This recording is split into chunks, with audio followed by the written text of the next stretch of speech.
একটি গ্রামে অনেক মুরগি ছিল, কিন্তু একটি বিশেষ ধরনের মুরগি ছিল যে প্রতিদিন একটি মুরগিকে বেছে নিত। মুরগিরা সব সময় বেঁচে থাকত। প্রতিটি মুরগি জানত একদিন না একদিন তার পালাও আসবে। একদিন একটি মুরগি একটি ডিম পাড়ল। তারপর সেই ডিম থেকে একটা বাচ্চা চুজা বের হল। মুরগিটি চিন্তায় পড়ল, একদিন হয়তো তার এই বাচ্চাটাকেও মারা হবে। এই কারণে এক রাতে সে তার বাচ্চাটিকে জঙ্গলে ছেড়ে দিয়ে আসে।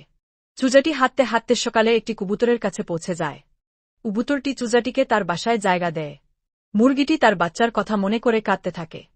তারপর একটি গ্রামে অনেক মুরগি ছিল, কিন্তু একটি বিশেষ ধরনের মুরগি ছিল যে প্রতিদিন একটি মুরগিকে বেছে নিত।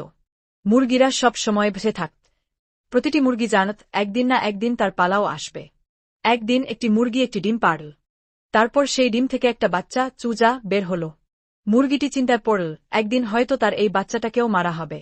এই কারণে এক রাতে সে তার বাচ্চাটিকে জঙ্গলে ছেড়ে দিয়ে আসে। চুজাটি হাঁটতে হাঁটতে সকালে একটি কবুতরের কাছে পৌঁছে যায়। কবুতরটি চুজাটিকে তার বাসায় জায়গা দেয়। মুরগিটি তার বাচ্চার কথা মনে করে কাঁদতে থাকে। তারপর